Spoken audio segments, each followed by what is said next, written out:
May pagkain na ba? Hindi pa nga ako nakapaghanda eh. Julio, may gusto sana ako sabihin sa'yo.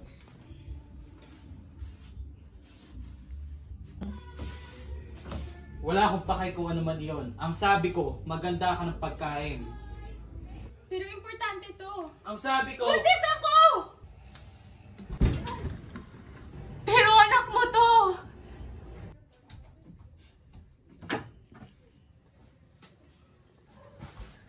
Julio, anong ginagawa mo?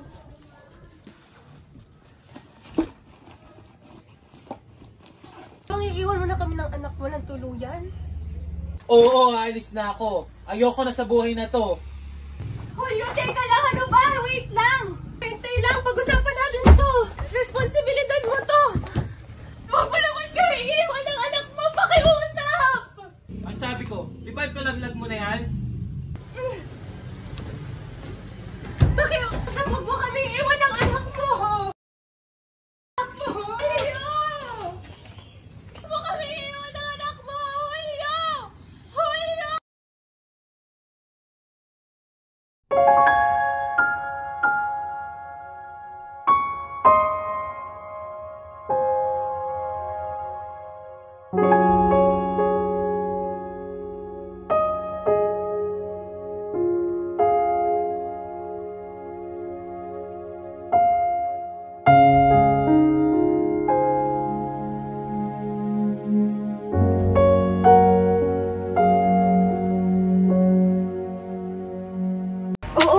Ako sa bahay ng amo ko. Asan nga pala si Ethan?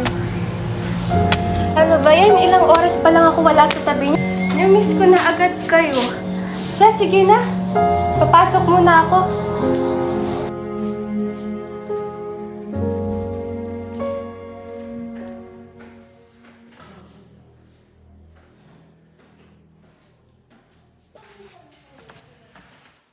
Good morning, ma'am. My name is Ana de la Rosa, the new caretaker of your house.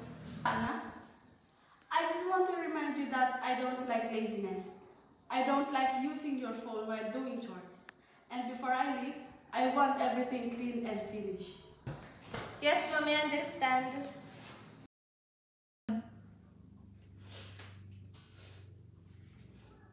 Ana?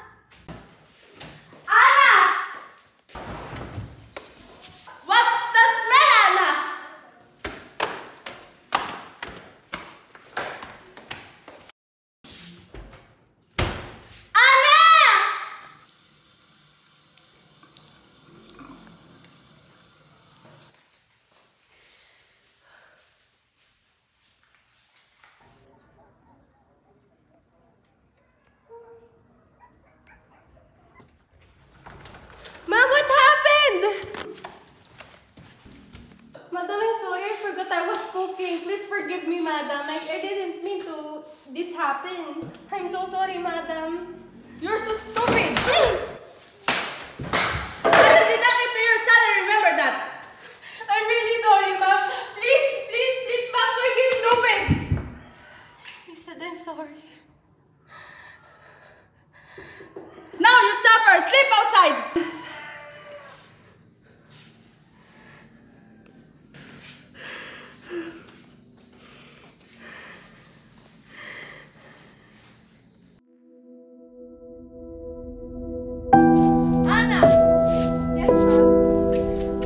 Calling you earlier. Are you deaf? I'm sorry, ma'am. Listen! Ma'am, don't do this!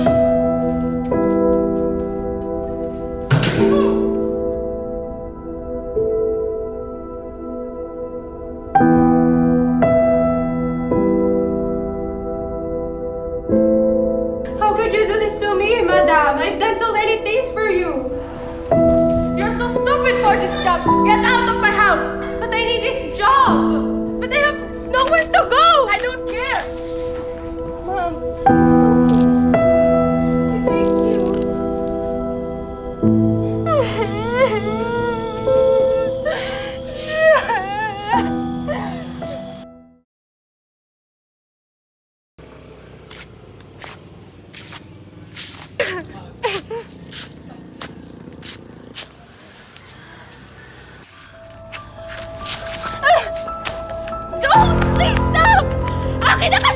Ano ba?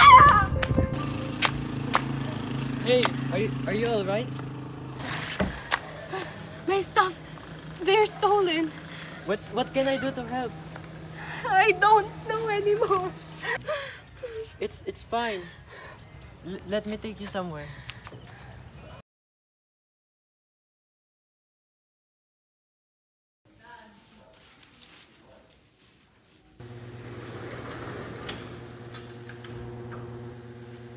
I know this is sudden, but you can stay here for now, or at least until you figure things out.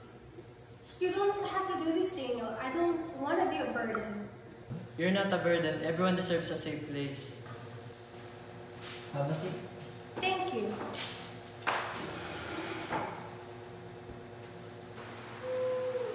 No one's ever done this for me.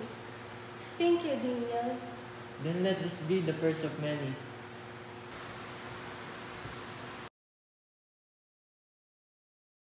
Remember the first time we met? Yeah, what about it? You changed my life that day. Aw, thank you for saying that. You also changed my life that day. Honey, where are you? We're going to be late in our flight! Faster! Wait, I'm coming! Please, come, faster!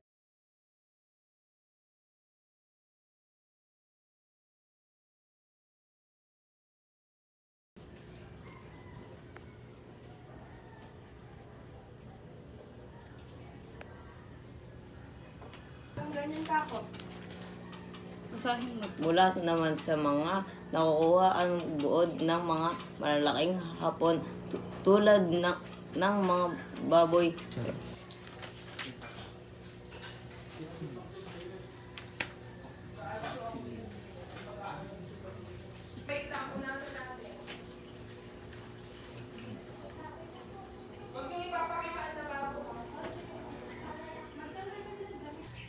Nak, mag-inis ka lang mabuti dito.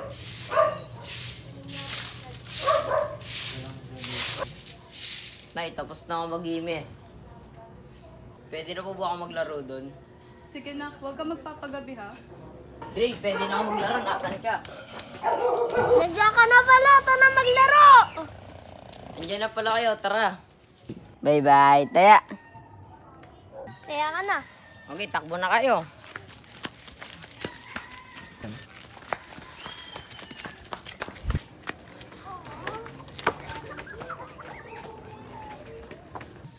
Ethan, umuwi ka na! Susunod na ulit. Tinatawag na ako eh.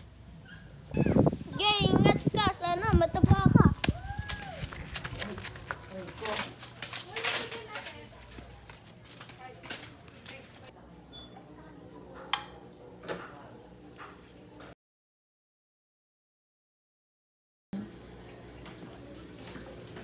Naiuna na ako, bye. Ingat ka na.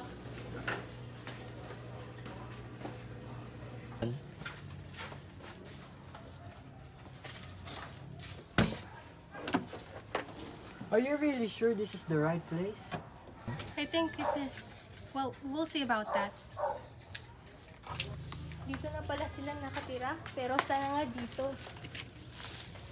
Siguro ito yung bahay na yun.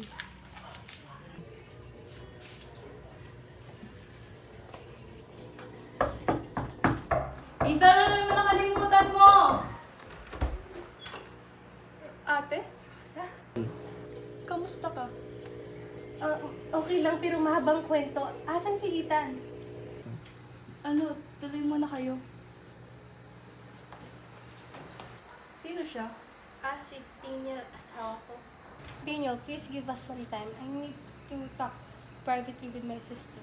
Okay, I'll go get some fresh air then. Take care.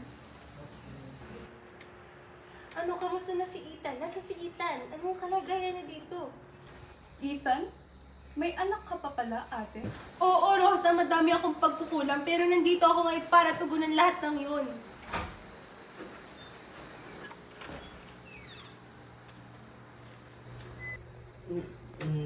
May bisita pala tayo.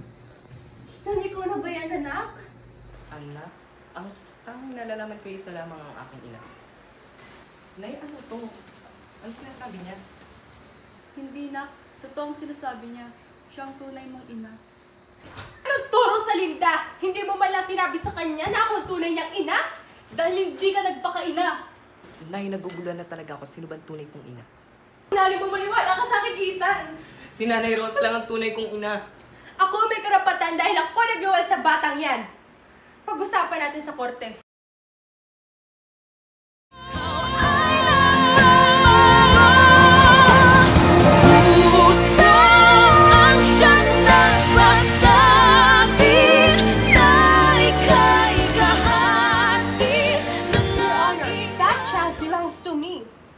Nasaan ka nung kailangan ka ni Ethan? Rosa, you know I have my personal reasons. Nag-abroad ako para sa anak ko din yon.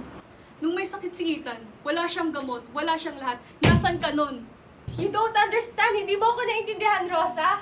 Hindi mo alam kung ano nangyari sa akin nun sa abroad. Magsisimula na ang paglilitis laban sa custody para kay Ethan de la Rosa. Wala kang karapatan. Ako Nagmula ng nag-alaga bata sa sa kanya. pupunan ko. Iniwan mo Order siya. in court! Order! Hayaan natin magdesisyon si Ethan de la Rosa para sa custody niya.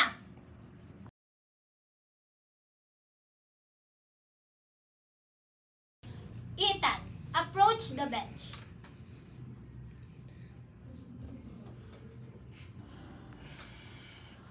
Anak. Anak, bumalik ka na, please. Kaya kitang bigyan ng magandang buhay din sa United States. Please lang. Gagawin ko para sa'yo lahat. Hindi ako sasama sa'yo.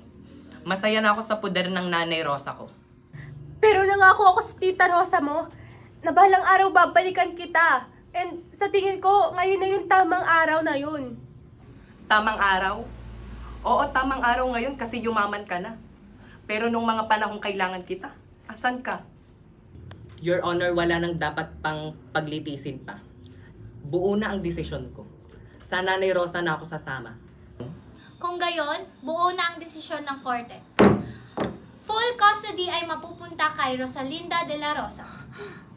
Your Honor, hindi pwede to. Ako ang nagluwal sa batang yan, kaya dapat meron din akong karapatan na makausap man lang siya. Kung ganon, buo na ang desisyon ng korte. Magiging 50-50 ang custody para kay Ethan de la Rosa. Court dismissed.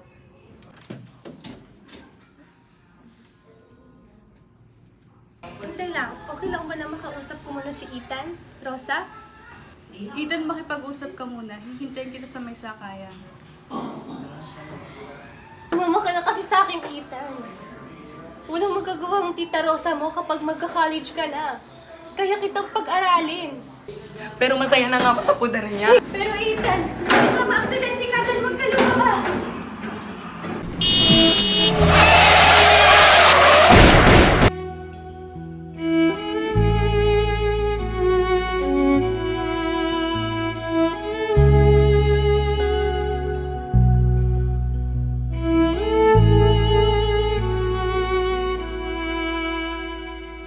Pag-asa nasaan ka?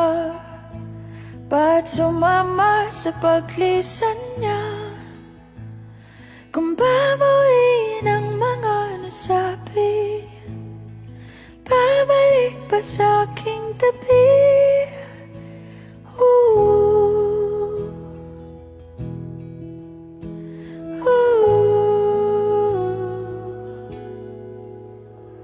Saan ba magsisimula